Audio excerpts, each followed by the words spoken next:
It's the Brad and John Show. It is the Brad and John Show. Today's date is July 30th. It is a Wednesday. This is the C block, the Charlie block, which means we started right around 7:40, but we're running late this morning, 7:44. John, can I mention one more thing about the situation with the Missourian? Oh yeah, and for folks who don't know, in B block today on July 30th, we talked about the Washington Missourian moving from a 2-day-a-week print schedule, which Brad has pointed out would be Tuesday and Friday, right, Brad? Well, they printed on Tuesday and Friday, but they were officially Wednesday and Friday. Wednesday and Friday to only one day a week. And also, Brad, what I failed to mention is that Bill Miller Jr. pointed out that the print paper will now be printed on actual high quality paper and not some low budget rinky-dink stuff, I guess, that they were using before. Yeah, what was your last point, Brad? Well, I've never told the story before, but I don't know if you know Bill Miller Jr. He has, I believe, 3 sisters, and at one point in time. Oh, did one of them come to you and do a Dorothy impression? Did she play a daily Wizard of Oz drop? No.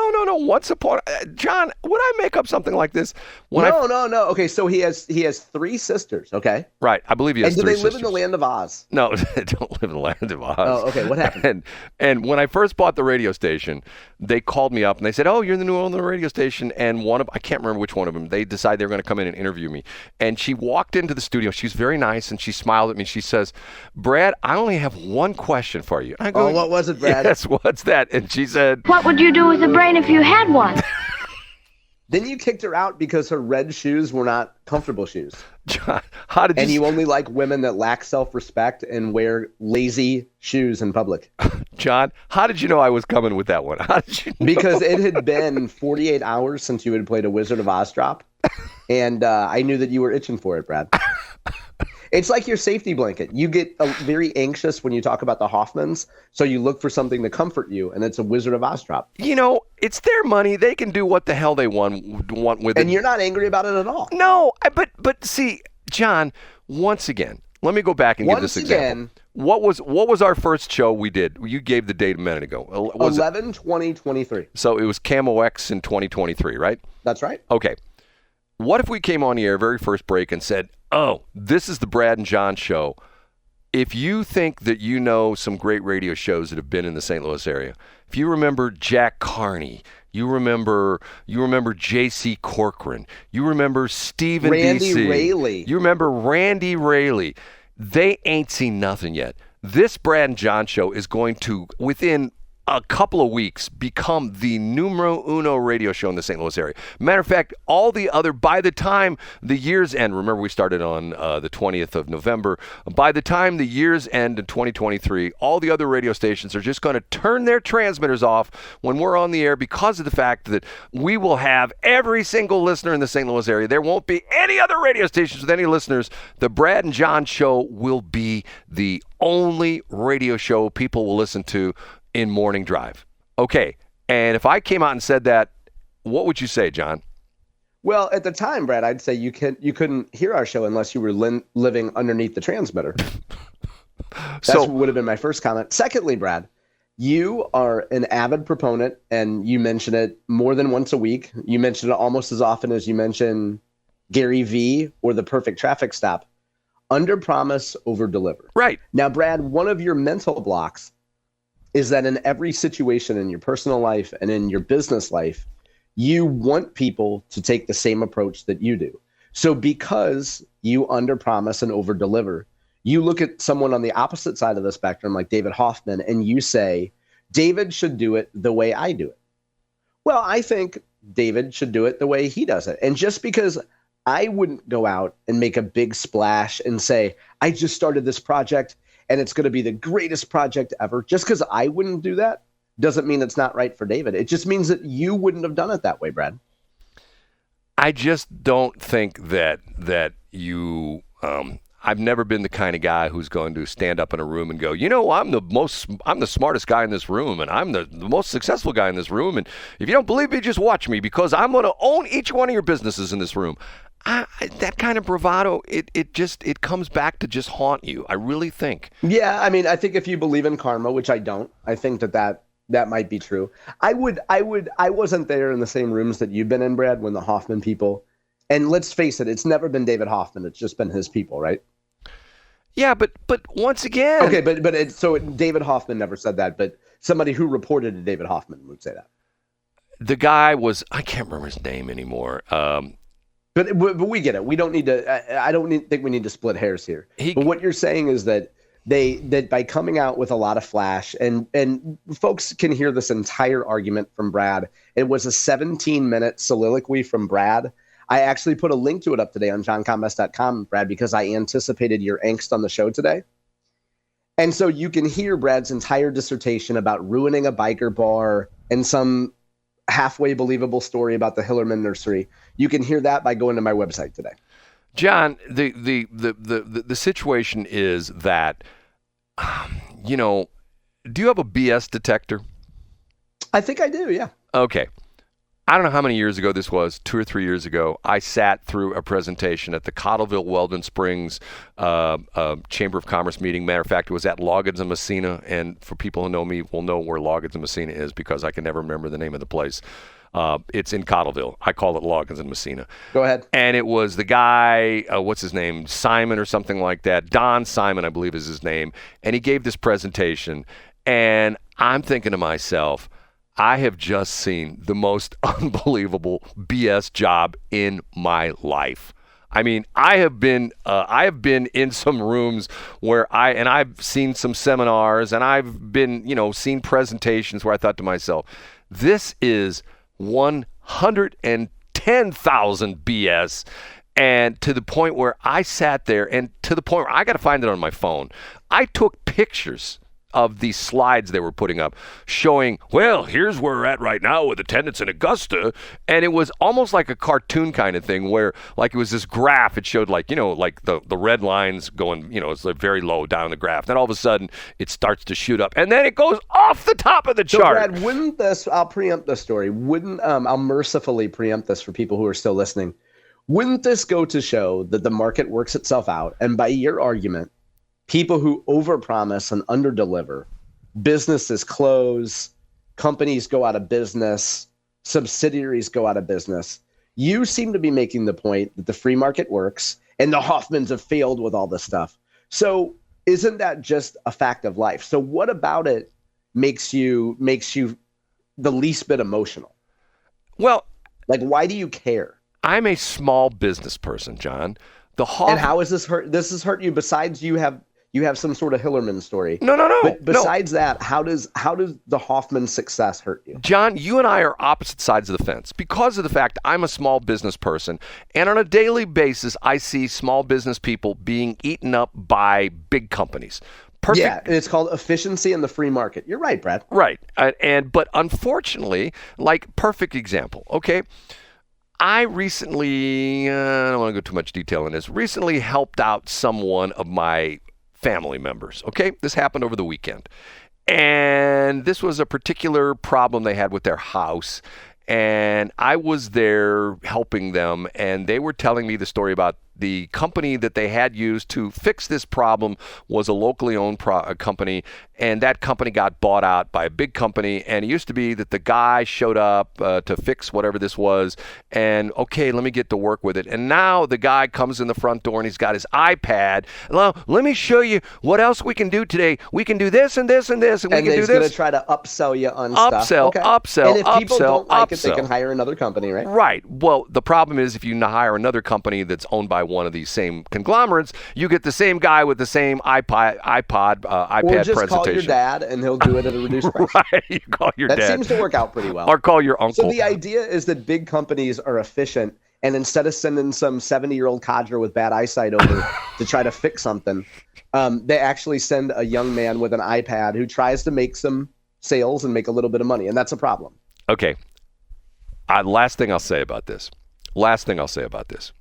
Okay. I watch all these crazy YouTube videos, and there's this one guy. Matter of fact, if I send you the video, you'll say it's me. The guy's name is Ted Cook. I don't know what city's in. Someplace on the East Coast. I think it might be in South Carolina or something like that. And he runs an HVAC company, and some people would say this guy is me, except for he has long hair, he has a ponytail, and he's like an ex-hippie, okay? And he owns an HVAC company. It's called Ted Cook HVAC, and he runs a YouTube channel called Anti-DIY HVAC. Okay, perfect example of this. I saw this video the other day where he says one of his customers who normally would be his customer, for some reason, their spouse called a competitor, and the competitor was now bought out by one of the big HVAC conglomerates, came out and said, oh my God, you've got a terrible problem with your heat exchanger, and you're going to die of carbon monoxide poisoning, and we have to put in a new furnace right away. And he showed them pictures that he, quote unquote, took of the heat exchanger in their basement. And the husband says, oh my God, that's horrible. Put in a new furnace. So the wife comes home and finds this out, and she goes, why didn't you call Ted? Well, something wrong with the furnace. It was getting cold, and I didn't want you to have to come home to a cold house. It was in the winter. So long story made short, I don't know how this happened, but the other company left the other furnace. Normally they take it away, and they left the other furnace. So the wife calls up Ted Cook and says, Ted, my husband had this furnace put in by another company, and they said that we had a cracked heat exchanger, but we still have the furnace. Would you come over and grab the furnace? We give it to you and you can do with it, but actually take it apart and see if we actually had a cracked heat exchanger? So Ted Cook takes the furnace over to his shop and takes it apart. And guess what, John? It was perfect. They just sold them a furnace they didn't need. Exactly. And the pictures were not even of their furnace. He's probably got stock pictures of a cracked heat exchanger on his iPad. Oh, look at this crack. I just took a picture of it. And the funny thing was he showed the pictures, and you could tell that the heat exchanger in the pictures was not a heat exchanger in their furnace. Should I rest my case, John? Sure. Yeah. I mean, I think it's always important to take one example and extrapolate it out to an entire industry. Okay, we're going to change subjects on there. This is an opinion article on Fox News written by C.J. Pearson. You know who C.J. Pearson is? Yeah, he's a black guy, right? I believe he is, yes. The war, here's the title, The War on Hot Women, Why the Woke Mob Hates Sydney Sweeney. Remember we talked about... Yeah, of course. We talked about that yesterday in B Block, Brad. We talked about the fact that there was, and John, I know I had someone say to me yesterday that they thought I was making this up. John, was there a real story last week in the stock market industry about they called the Sydney Sweeney bump? Is that a true story? Yeah, when Sydney Sweeney did her deal with American Eagle Outfitters. Did I make that up? Symbol AEO. No, you didn't make it up at all. That is a true story. The stock bumped upward, and I don't watch it on a daily basis. I know you, Don. I know you, John. You watch the stock, and you watch Sydney on a daily basis. But I don't know what the stock's doing right now. Okay, here we go. I read the first paragraph. Tell me what you think of this. Maybe I'll read the second paragraph. Let's cut the nonsense. Liberal women aren't mad at Sydney Sweeney because she's setting women back. That's just the excuse they're throwing around because they don't want to admit the truth. They're mad because she's young, hot, white, and blonde. And they're mad. Absolutely, Dad. And they're mad that corporations are finally waking up to the truth that American people are done with woke. John, your opinion on that? Absolutely. We talked about it in B Block yesterday, Brad. And my point yesterday was that in, let's say, 30 years ago, in 1995, we would see Sydney Sweeney and say, wow, she's really pretty.